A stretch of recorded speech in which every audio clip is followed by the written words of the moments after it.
एक आयत पढ़कर जल्दी से मैं आपके लिए प्रार्थना करूंगा। ये संसारिक भरोसा है और सिर्फ मैं एक उदाहरण दूंगा आसमानी भरोसे का, आसमानी तकिए का। अगर आप निकाल सकते तो निकालें मेरे संग। बहुत अच्छा है। अय्यूब की किताब 19वां अध्याय, अय्यूब की किताब 19वां अध्याय। यहां पर लिखा हुआ है, सब कुछ इसके पास था। अगर आप अय्यूब पहला अध्याय पहला पद पढ़ेंगे तो देखिए वहां क्या लिखा है। कोई पढ़े अय्यूब की किताब, जोब चैप्टर 1। उस देश में अय्यूब नामक एक पुरुष था। हाँ, एक पुरुष था, वह खरा और सीधा था, वो खरा और सीधा था, और परमेश्वर का भय मानता और बुराई से दूर रहता था। हाँ।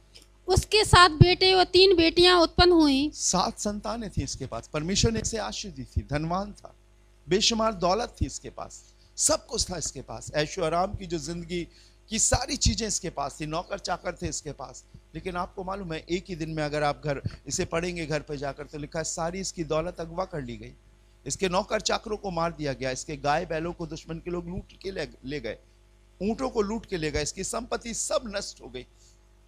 और लिखा है एक भवन में इसके 7 बेटे और 3 बेटियां जश्न मनाते थे। एक ऐसी हवा चली कि उस भवन की छत गिरी और 10 के 10 एक पल में गिरकर खत्म हो गए। मालूम है, सिर की चोटी से पैर की एड़ी तक बड़े बड़े फोड़ों से यह भर दिया गया। इसके शरीर से दुर्गंध आती थी।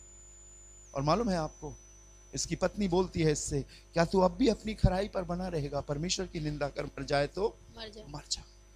शायद किसी ने इसकी पत्नी से कह दिया होगा, छोड़ दे उससे, अलग हो जा उससे, या उसके दिमाग में ये बात आई होगी और कह रही है उससे मर जाए तो मर जा। एक ऐसे समय में जब सब कुछ किसी का बर्बाद हो गया, सब कुछ उसका चला गया, क्या वो तब भी परमेश्वर पर भरोसा रख सकता है? मैं सोचता हूं साधारण इंसान के लिए तो बहुत मुश्किल है। वो यही कहेगा कि मैं तो मिट गया, मैं तो बर्बाद हो गया, मैं तो नाश हो गया, कोई परमेश्वर नहीं, कहीं भी नहीं। भजन संहिता में लिखा है, मूर्ख कहता है कि कोई परमेश्वर नहीं, कोई भी परमेश्वर नहीं। वो अपनी मूर्खता में फंसे रहे और नष्ट हो गए। लेकिन मालूम अय्यूब ने क्या कहा? अय्यूब ने कहा, जिस खुदा के हाथ से हम सुख लेते हैं दुख ना ले। अगर परमेश्वर ने आपको एक घटी की स्थिति में रखा है तो इसलिए नहीं रखा है कि आप नाश हो जाओ। वो कुछ आपसे कहना चाहता है। एक लड़के का अभिषेक हुआ और लिखा है उसके बाद सारी सल्तनत का हुक्मरान, सारे सिपाही, उसके भाई, उसके पिता, सब उसके खिलाफ हो गए। आपके खिलाफ दुनिया का होने का कारण यह नहीं है कि आप संसारिक हो, उसका कारण यह है कि अब आप सच्चाई की तरफ जा रहे हो। लिखा है संसार तुमसे बैर रखेगा, और वो कौन सा रूप आपके सामने आएगा आपको नहीं मालूम है। शायद वही रूप आपके पास आए जिस पर आप सबसे ज्यादा यकीन करते हो, और आप सोचते होगे कि मैंने इससे तो उम्मीद नहीं रखी थी कि ये मेरी खिलाफत करेगा। मेरी इतनी बड़ी सेवकाई के दौरान मैंने देखा है जिनके चेहरे फरिश्ते से नजर आते थे, उसी ने मेरे संग दगा करी है। जिसके विषय में मैंने कहा कि ये बहुत अच्छा है, जमीन पर मुझे परमेश्वर के जैसा एक अच्छा शख्स मिला है, मैं आपको बताऊं वही मेरे लिए बेवफा हो गया, मेरी खिलाफत में खड़ा हो गया। तब परमेश्वर ने मेरे कंधे पर हाथ रख के कहा कि देख मैं आज भी तेरे संग खड़ा हूं। हालेलुया। और यही कह रहा है, जिस खुदा से हम सुख लेते हैं दुख ना ले।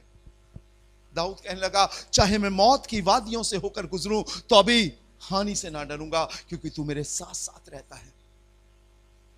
एक आसमानी तकिया, एक आसमानी भरोसा। इंसान बेवफा हो सकते हैं, बेपर्दा हो सकते हैं, लेकिन मैं आपको बताना चाहता हूं खुदा कभी अपने वादे से नहीं हटता।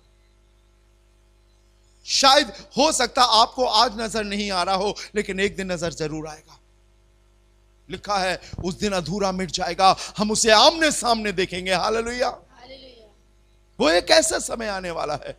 और मालूम है ये क्या कहने लगा, इसकी खाल इसकी हड्डियों से चिपक गई, इसके शरीर से दुर्गंध आती थी। इसके दोस्त इससे बोलते थे कि तूने जरूर कोई ना कोई पाप किया होगा, इसलिए तेरे ऊपर ये श्राप आया है। मालूम है ये क्या कहता है?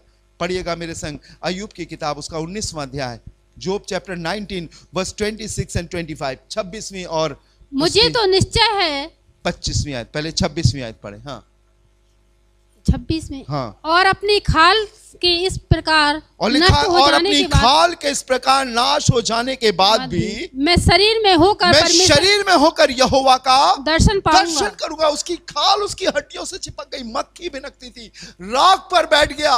ठीकरा लेकर रात दिन खुजाया करता था, सब चले गए। और मालूम, आसमानी तकिया या आसमानी भरोसा, मेरी खाल किस प्रकार नाश हो जाने के बाद भी मैं शरीर में होकर मैं फिर से परमेश्वर का दर्शन करूंगा। हालेलुया।